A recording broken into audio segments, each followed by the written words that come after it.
Recording by Timothy Casey. Flight Through Tomorrow by Stanton A. Coblentz. Super warfare has destroyed the old race of man, but elsewhere a new civilization is dawning. Nothing was further from my mind when I discovered the release drug Relin than the realization it would lead me through as strange and ghastly and revealing a series of adventures as any man has ever experienced. I encountered it, in a way, as a mere byproduct of my experiments. I am a chemist by profession, and as one of the staff of the Morgenstern Foundation, I have access to some of the best equipped laboratories in America. The startling new invention, I must call it that, though I did not create it deliberately, came to me in the course of my investigation into the obscure depths of the human personality. It has long been my theory that there is in man a psychic entity which can exist for brief periods apart from the body, and have perceptions which are not those of the physical senses. In accordance with these views, I had been developing various drugs, compounded of morphine and adrenaline, whose object was to shock the psychic entity loose for limited periods, and so to widen the range and powers of the personality. I shall not go into details of my researches, nor tell by what accident I succeeded better than I had hoped. The all-important fact, a fact so overwhelming that I shudder and gasp and marvel even as I tell of it, is that I did obtain a minute quantity of the drug, by which, putting the body in a virtual state of suspended animation, could release the mind to travel almost at will across time and space. Yes, across space and time. For the drag of the physical having been stricken off, I could enter literally into infinity and eternity.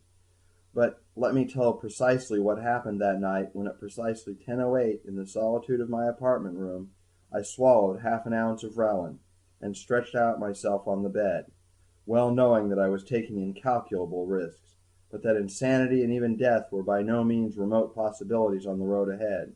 But let that be as it may, in my opinion there is no coward more despicable than he who will not face danger for the sake of knowledge. My head reeled, and something seemed to buzz inside it as soon as that bitter half ounce of fluid slipped down my throat.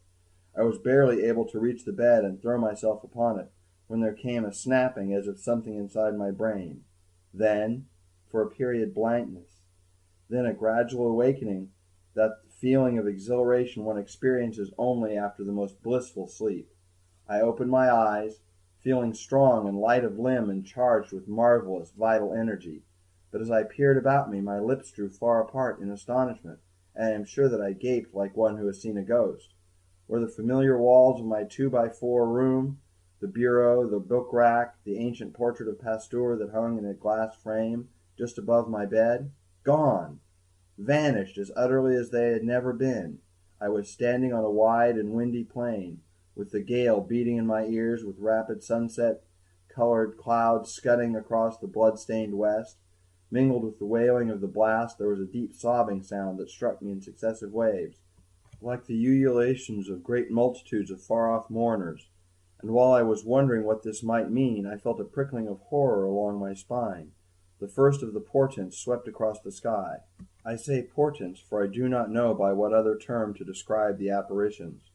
High in the heavens, certainly at an altitude of many miles, the flaming thing swept across my view, comet-shaped and stretching over at least 10 degrees of arc, swift as a meteor, brilliantly flesh-red, sputtering sparks like an anvil, and leaving behind it a long ruddy trail that only slowly faded out amid the darkening skies. It must have been a full minute after its disappearance before the hissing of its flight came to my ears, a hissing so sharp, so nastily insistent that it reached me even above the noise of the wind.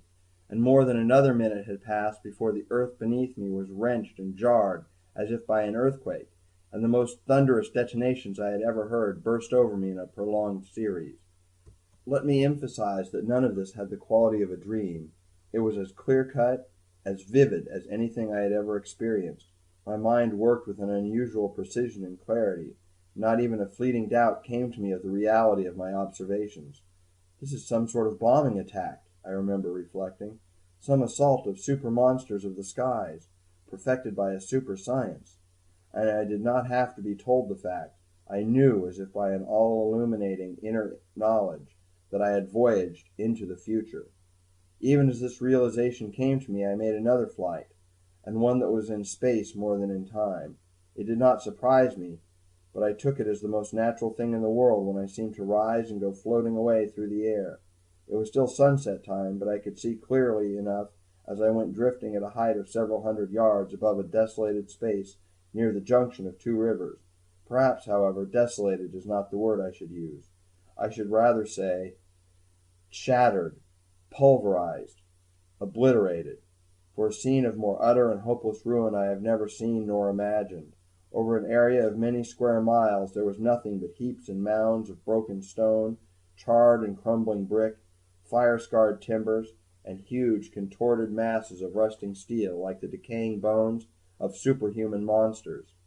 From the great height and extent of the pile of debris, and from the occasional sight of the splintered cornice of a roof or some battered window frame or door, I knew that this had once been a city, one of the world's greatest, but no other recognizable feature remained amid the great gray masses of ruins, and the very streets and avenues had been erased.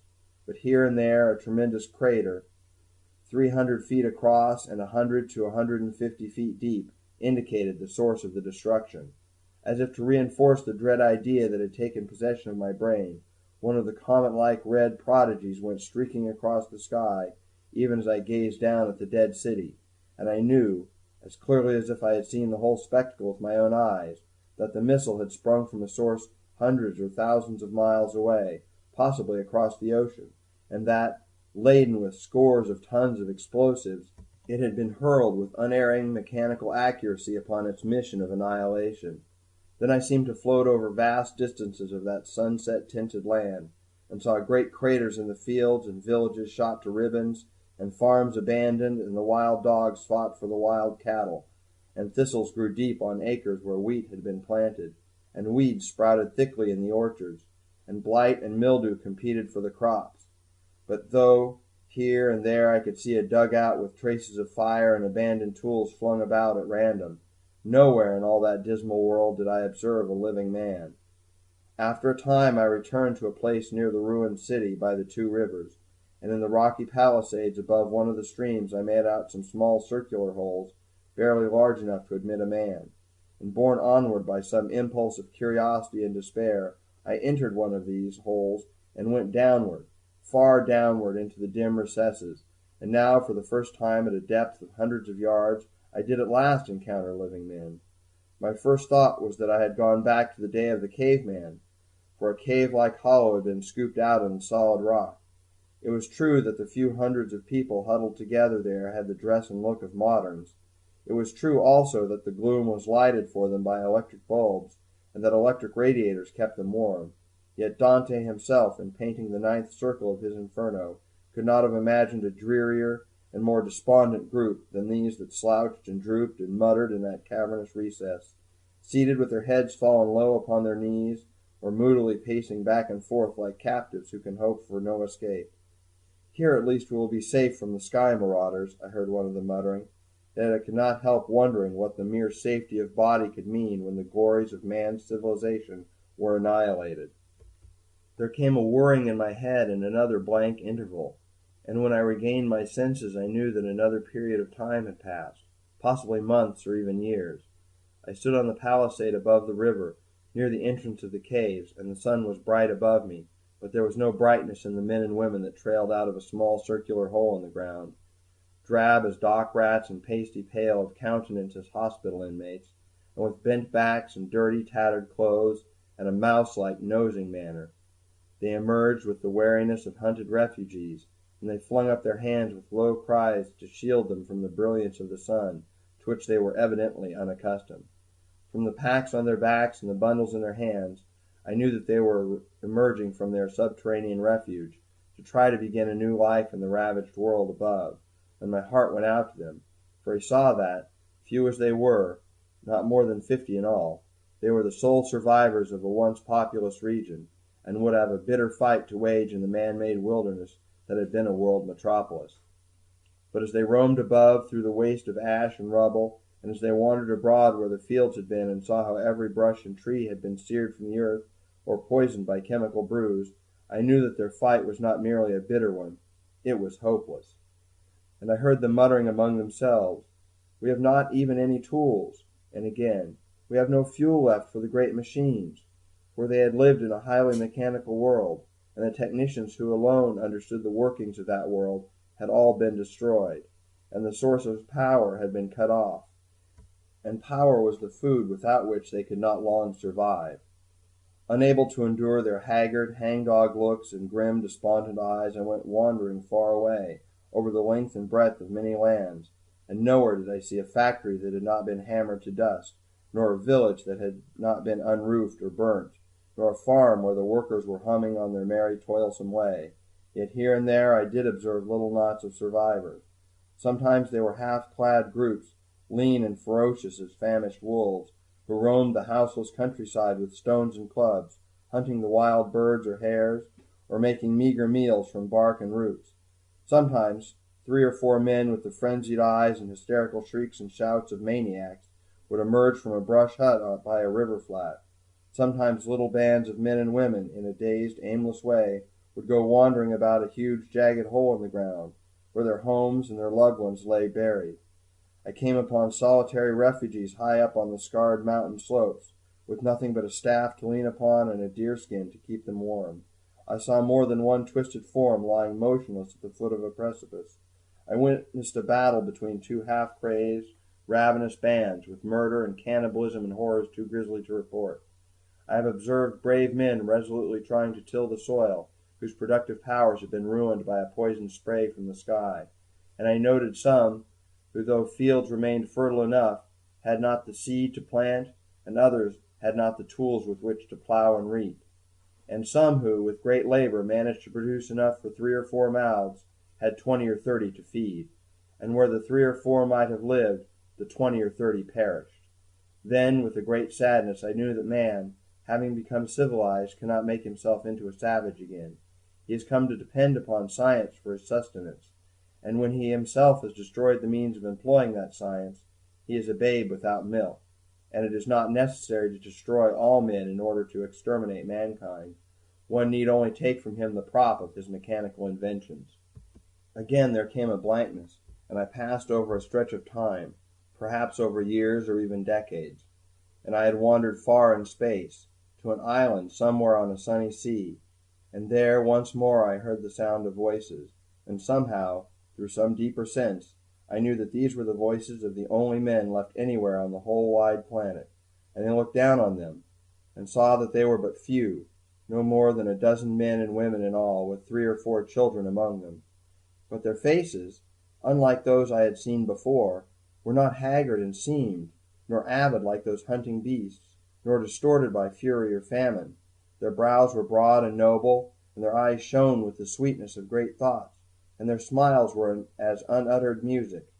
And when they glanced at me with their clear, level gaze, I knew that they were such beings as poets had pictured as dwellers in a far tomorrow, and I did not feel sad, though I could not forget that they were the only things in human form that one could find on all Earth's shores.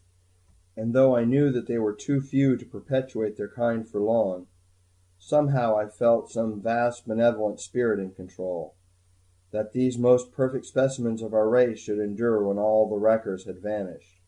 As I watched, I saw the people all turning their eyes to an eastern mountain, whose summit still trailed the gold of the dawn clouds, and from above the peak a great illuminated sphere, like a chariot of light, miraculously came floating down, and the blaze was such that I could hardly bear to look at it, and exclamations of wonder and joy came from the people's throats. And I too cried out in joy and wonder as the radiant globe descended, and as it alighted on the plain before us, casting a sun-like aura over everything in sight. Then, through the sides of the enormous ball, I would not say through the door, for nothing of that kind was visible, a glorious being emerged, followed by several of his kind. He was shaped like a man, and was no taller than a man, and yet there was about him which said that he was greater than a man, for light seemed to pour from every cell of his body, and a golden halo was about his head, for his eyes shot forth golden beams so intense and magnetic, once having observed them, I could hardly take my gaze away. With slow steps he advanced, motioning the people to him, and they drew near and flung themselves before him on the ground and cried out in adoration.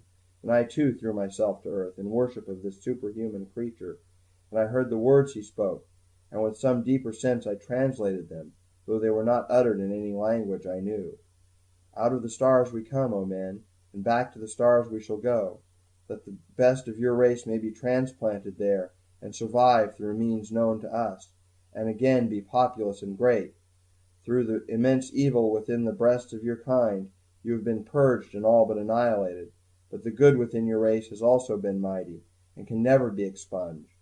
And that good has called through you surviving few to us, your guardians, that we may take you to another planet, and replenish you there, and teach you that lore of love and truth and beauty which the blind members of your species have neglected here while they unfitted the earth for human habitation. So speaking, the Radiant One motioned to the people, who arose and followed him inside the great sphere of light, and when they had all entered, it slowly began to ascend, and slowly dwindled and disappeared against the morning skies. And now I knew there was no longer a man left anywhere on earth. Yet as I gazed at the deserted shore, the empty beach, and the barren mountainside, a sense of supreme satisfaction came over me, as though I knew that in the end, after fire and agony and degradation, all was eternally well. That sense of supreme satisfaction remained with me when, after still another blank interval, I opened my eyes, as from a deep slumber, and stared at the familiar book rack, the bureau, the mottled paper walls of my own room. The clock on the little table at my side indicated the hour of 10:09. In other words, all that had happened had occupied the space of 1 minute. Yet I knew, as surely as I know that I write these words, that the release drug had freed my spirit to range over thousands of miles of space, and that I had looked upon people and events which no other eye will see for scores, hundreds, or even thousands of years to come.